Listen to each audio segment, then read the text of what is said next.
दोस्तों yes bank की बात करें, स्टॉक ने फिर से 20 के स्तर को पा लिया और एक तरह से देखें तो काफ़ी ज़्यादा लोगों का टेंशन था वो कम हो गया क्योंकि स्टॉक फिर से 20 के ऊपर ट्रेड करना शुरू कर गया है। वैसे अगर आप देखें तो एक दिन की जब भयंकर गिरावट हुई, लोगों को लगने लगा था कि अब तो स्टॉक गया, ये फिर से 10-12 तक आएगा, ऐसी लोगों ने धारणा बनानी शुरू कर दी थी कि इसका तेज़ी का दौर खत्म हो गया है, लेकिन ऐसा नहीं होता है। यस बैंक में अब पहले जैसी कंडीशन रही नहीं है। यस बैंक ने बहुत कुछ इंप्रूवमेंट करके दिखाया है। यहाँ पे देख सकते हो कि यस बैंक के एसेट क्वालिटी में सुधार हो रहा है। यस बैंक एनपीएस से भी बाहर निकल चुका है। इसके अलावा बहुत सारा इन्वेस्टमेंट भी उनके पास आ रहा है। तो ये जो सारी बातें हैं ये साबित करती है कि यस बैंक अब पुराने दौर से बाहर निकल चुकी है और आने वाले समय डेफिनेटली यहाँ पे एक नया तेज़ी का दौर शुरू होगा। और वैसे अगर आप देखें तो अब स्टॉक में हमें काफ़ी तेज़ी के साथ कारोबार होता हुआ दिखाई दे रहा है। वॉल्यूम टॉपर बना हुआ है। इससे बात तो समझ में आ रही है कि अब आने वाले समय डेफिनेटली अच्छी तेज़ी की तरफ हम जा सकते हैं आगे। तो आगे क्या इस समय इन्वेस्टमेंट कर लेना चाहिए क्योंकि स्टॉक में करेक्शन भी हो चुका है। कल हमने बहुत ही ज़बरदस्त तेज़ी देखी, लोगों को लग रहा था कि आज प्रॉफिट बुकिंग आएगी, लेकिन ऐसा हुआ नहीं। स्टॉक में आज भी हमने अच्छी तेज़ी देखी है। इसका मतलब ये कि इस लेवल पे खरीदारी हो रही है। तो क्या इस समय में इन्वेस्टमेंट कर लेना चाहिए? इन सारी बातों को समझेंगे इस वीडियो के माध्यम से। यहाँ पे कुछ लेटेस्ट टारगेट निकल के आ रही है यस बैंक को लेकर, उन टारगेट को भी डिस्कस करेंगे और यस बैंक की आगे की क्या रणनीति रह सकती है उसको जानेंगे। साथ में बैंकिंग सेक्टर को लेकर भी एक बहुत बड़ी अपडेट है जिसको इस वीडियो के माध्यम से डिस्कस करेंगे। सबसे पहले अगर हम बाजार की बात करें तो आज बीएसई सेंसेक्स 60,927 के स्तर पर क्लोजिंग दी है, जो काफ़ी अच्छा रहा है। 361 पॉइंट की तेजी थी। 0.60% हमारा तेज रहा बीएसई सेंसेक्स, जो एक तरह से एक बड़ा अचीवमेंट है क्योंकि कल की शानदार तेजी के बाद आज फिर से पॉजिटिव क्लोजिंग होना बड़ी बात हो जाती है। और जो गिरावट थी वो सारी रिकवर हो चुकी है क्योंकि कल भी हमने 750 पॉइंट के आसपास की तेजी देखी, आज भी 350 है, यानी जो 980 पॉइंट की गिरावट थी उससे भी ऊपर निकल चुका हमारा बीएसई सेंसेक्स और ये एक बाजार के लिए राहत भरी खबर है। निफ्टी 50 की बात करें तो 18,132 पर आ चुका है, जहाँ पे इसने 18,000 के स्तर को फिर से छू लिया, जो बहुत बड़ी बात है, और इसको क्रॉस कर लिया है। 0.65% की तेजी देखने को मिली।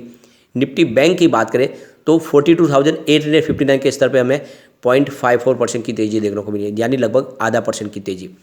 निफ्टी पीएसयू बैंक की बात करें तो 4,225 के स्तर पे 1.29% की ज़बरदस्त तेजी थी। आप देख सकते हो कि जो गिरावट थी वो सारी रिकवर हो चुकी है। कल भी हमने देखा था कि 5% की तेजी और आज लगभग 1.29%। तो जो 6% की गिरावट थी वो सारी यहाँ पे रिकवर हो गई है और एक तरह से लोगों को बहुत बड़ी राहत मिल गई है। निफ्टी प्राइवेट बैंक की तो 21,769 के स्तर पे 0.61% की तेजी थी। तो बैंकिंग सेक्टर में देखें तो सरकारी बैंकों में तेजी शानदार थी, प्राइवेट बैंकों में तेजी थोड़ी सी कम थी, लेकिन यस बैंक ने काफ़ी अच्छा कमाल किया। यस बैंक की बात करें, स्टॉक की शुरुआत 20.20 पर हुई, यानी पॉजिटिव हुई, क्योंकि क्लोजिंग कल की 19.60 की थी। अब यहाँ पे देखें तो जो इंट्राडे का लो है वो 19.60 का है, यानी जो कल की क्लोजिंग थी उस तक टच करके आया स्टॉक। उसके बाद जो हाई है वो 20.70 की है। अंत में क्लोजिंग 20.20 पर रही, जहाँ पे हमने 3.06% की तेजी देखी है। कल ऑलरेडी बहुत बड़ी तेजी हो चुकी थी, लेकिन प्रॉफिट बुकिंग के बावजूद भी 3% की तेजी हमें देखने को मिली और स्टॉक फिर से 20 के ऊपर क्लोजिंग देने में कामयाब रहा है। पिछले एक साल के हिसाब से देखें तो स्टॉक में हमें 50% की शानदार तेजी देखने को मिल रही है। 13.45 के आसपास स्टॉक था 28 दिसंबर 2021 को, तो काफ़ी अच्छा रिटर्न दे चुका है। सिर्फ 6 मंथ की बात करें तो 57% का ज़बरदस्त रिटर्न दिया स्टॉक ने। 12.85 के आसपास स्टॉक था 28 जून को। तो जिसने भी 6 महीने पहले निवेश किया होगा उसकी रकम देख सकते हो कि बहुत तेज़ी से बड़ी होगी, क्योंकि 57% का इस समय पॉजिटिव रिटर्न देखने को मिल रहा है। सिर्फ 1 मंथ की बात करें तो स्टॉक में 17.78% की तेज़ी देखने को मिल रही है। स्टॉक उस समय 17 के आसपास था और 5 डेज के हिसाब से फिलहाल अभी भी इसमें गिरावट है 5.61% की, क्योंकि आपको पता होगा स्टॉक 24 के ऊपर जाके फिर नीचे आया था, लेकिन अब स्टॉक ने अच्छी रिकवरी दिखा दी है फिर से। वॉल्यूम को देखें तो पिछले 1 महीने पहले इसका 49 करोड़ का वॉल्यूम था, 12 करोड़ की डिलीवरी उठाई गई थी। 1 वीक पहले 45 करोड़ का वॉल्यूम था, 11 करोड़ की डिलीवरी उठाई गई थी। कल 60 करोड़ का वॉल्यूम था, 11 करोड़ की ही डिलीवरी उठाई गई थी, लेकिन आज 57 करोड़ का वॉल्यूम है।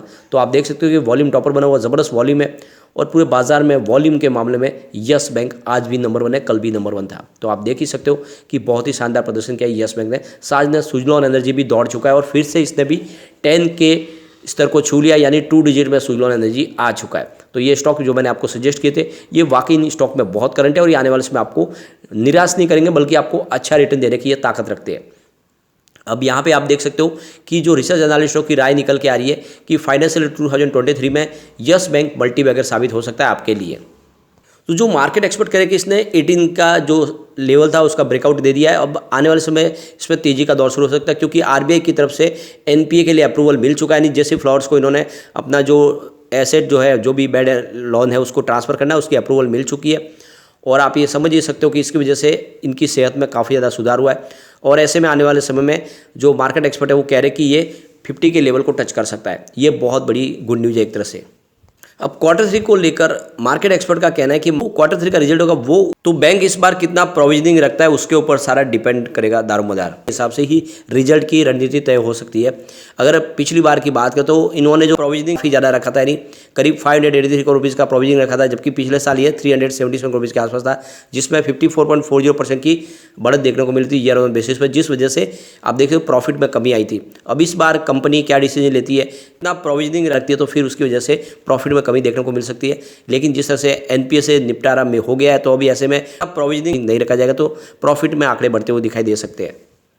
आने वाले मार्च में यहाँ पे कुछ बड़ी बैंकों की लॉक इन पीरियड की जो होल्डिंग है उसका भी ध्यान रखना है, जिसमें आप देखते हो axis bank, IDFC first bank, HDFC bank, इसके अलावा कोटक महिंद्रा बैंक, इन्होंने लॉक इन पीरियड के तहत यहाँ पे शेयर लिए हुए और मार्च में इनकी यहाँ पे जो है लॉक इन पीरियड खत्म होने वाला है। लेकिन बैंकों की तरफ से ये आश्वासन दिया गया कि वो अपने शेयर नहीं बेचने वाले। तो जो मार्केट एक्सपर्ट है इस बार बैंक अपनी प्रोविजन को कम रखेगी, इस वजह से बैंक के कारोबार में वृद्धि होगी और उसकी वजह से आने वाले समय प्रॉफिट दिखाई देगा तो इसकी प्राइस भी बढ़ेगी। तो जो मार्केट एक्सपर्ट है उनके हिसाब से आने वाले 6 से 9 मंथ के लिए अगर स्टॉक आप होल्ड करते हो तो इसकी जो प्राइस है वो 48 से 50 तक जा सकती है, यानी 50 का टारगेट आपको 6 से 9 महीने में देखने को मिल सकता है। अब जैसे कि 2 पॉजिटिव ट्रिगर तो निकल चुके हैं, जिसमें जेसी फ्लावर्स की तरफ से एनपीए का ट्रांसफर हुआ, उसके अलावा एडवेंट और कार्यालय ने जो बड़ा इन्वेस्टमेंट किया। अब एक जो बड़ा ट्रिगर आने वाला वो है क्वार्टर 3 का रिजल्ट। तो रवि सिंघल जो सीईओ है जीसीएल सिक्योरिटीज़ के, उनका कहना है कि क्वार्टर 3 के रिजल्ट के ऊपर डिपेंड करेगा कि आगे की क्या रणनीति रह सकती है। अगर आंकड़े शानदार रहे तो आने वाले समय में इसमें एक नई तेजी का दौर शुरू होगा। रवि सिंघल का कहना है कि रिजल्ट इस बार बेहतर रहेगा तो आने वाले समय में हम इसको 40 से लेकर 45 की प्राइस रेंज में जाता हुआ दिखाई दे सकते हैं, यानी एक तरह से देखें तो इसमें जो आने वाले समय टारगेट है वो 45 तक जाता हुआ दिखाई दे सकता है। अब यहाँ पे मार्केट एक्सपर्ट सुमित बगड़िया का कहना है कि आने वाले समय में 50 की इसकी टारगेट देखने को मिल सकती है 6 से 9 महीने के अंदर। लेकिन फिलहाल इसने 18 के जो सब एक तरह से रेजिस्टेंस को ब्रेकआउट किया और ऊपर की तरफ स्टॉक बढ़ने लगा है, तो स्टॉप लॉस आप 17 का लगा के इसमें आगे बढ़ सकते हैं। इसमें 24 का आपको इमीडिएट रेजिस्टेंस देखने को मिलेगा और वहाँ पे चाहे तो आप प्रॉफिट बुकिंग भी कर सकते हैं और उसके बाद में 28 और उसके बाद 32 के हमें टारगेट देखने को मिल सकते हैं।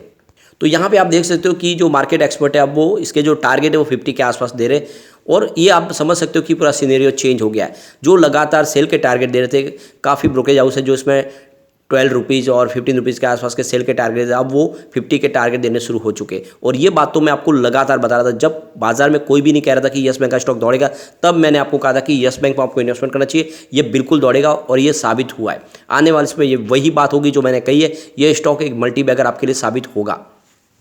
यहाँ पे एक बड़ी अपडेट और है, रेटिंग एजेंसी आईसीआरए की तरफ से बैंकिंग सेक्टर को लेकर काफ़ी अच्छी बातें कही है। उनकी तरफ से बैंकिंग सेक्टर में निवेश करना चाहिए, बैंकिंग सेक्टर आने वाले समय में बहुत ही शानदार प्रदर्शन कर सकता है।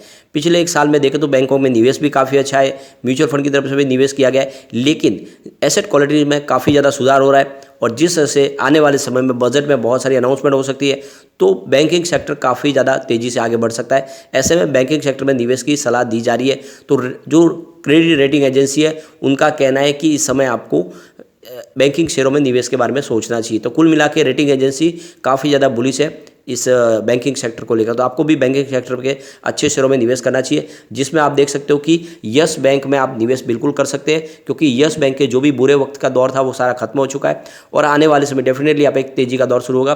क्वार्टर 3 का इंतजार करना होगा। क्वार्टर 3 अगर बेहतर रहा तो ये स्टॉक को 30 से ऊपर जाने से कोई रोक नहीं पाएगा, तो निवेश किया जा सकता है। लेकिन फ्रेंड, कोई भी इन्वेस्टमेंट करने से पहले अपने फाइनेंशियल एडवाइजर के बारे में ले ले या अपना खुद का रिसर्च करें, क्योंकि मैंने वीडियो आपके एजुकेशनल पर्पज़ के लिए ही बनाई। वीडियो पसंद आए तो लाइक से जरूर कीजिए और चैनल को सब्सक्राइब कर दीजिए। Thank you friend.